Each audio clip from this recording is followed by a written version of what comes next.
Hi, I'm Dawn Masler. Welcome to Love School. This is lesson number 7 on our series about love. Just to refresh your memory, I explained that love has 4 distinct phases based on the neurological activity.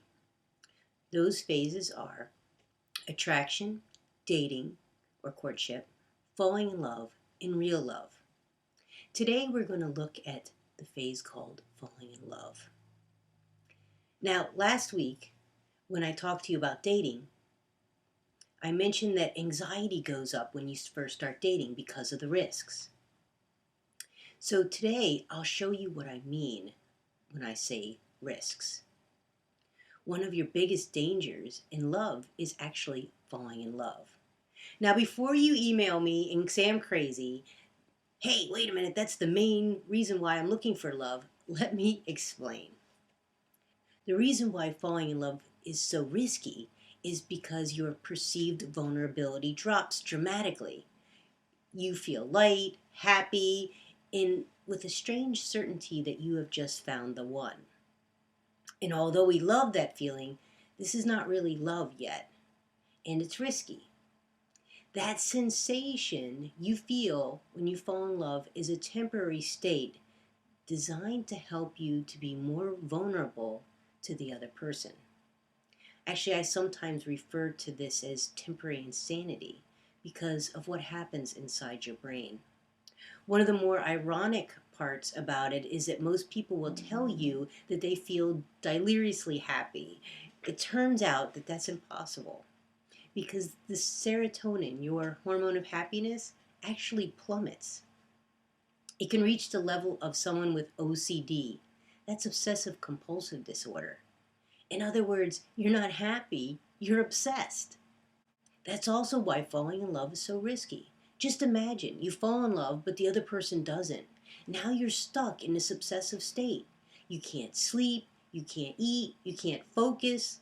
The only thing you can do is drive past their house every half hour, hoping that they'll come out and change their mind. But that's not the only thing that happens.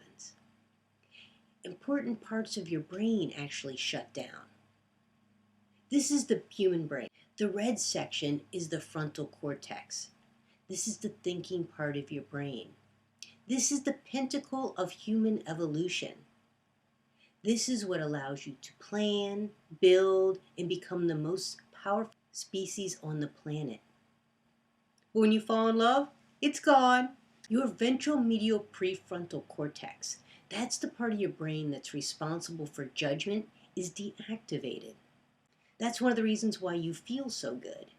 You stop judging yourself. All those negative voices, like your third grade teacher that said you were not artistic, or that nagging voice that says that you will never amount to anything, they're kaput. You feel great.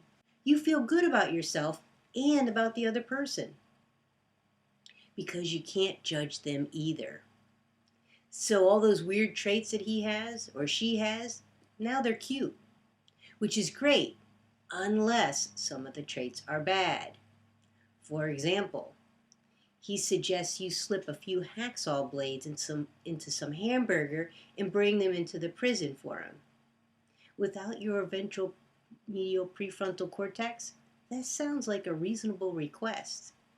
And because your amygdala, the part of the brain that should be alarming you that something is wrong, is also shut down, you merrily waltz into your prison job with your Home Depot gift for him. Sorry, Joyce Mitchell.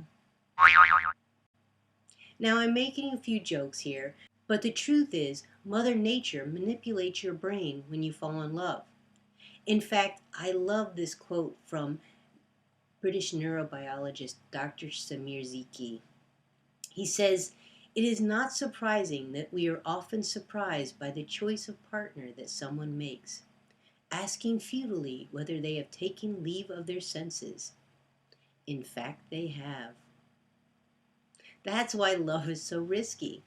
When you fall in love, you lose objectivity. No matter what that other person does, you think they're just wonderful. He's unemployed, still lives at his parents' basement at 42. That's okay.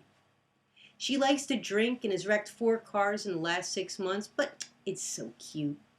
It's also why you get so nervous during the dating stage. Dating is a time where you need to be hyper vigilant. You need to make sure you don't miss a thing, because once you fall in love, you can't see a thing. Now you know why they say love is blind. Love isn't blind, but this stage sure is. So now you're wondering, why would Mother Nature do this to me? Why would she shut down important parts of my brain and make me feel obsessed? Why would she make it so you couldn't see the other person for who they truly are?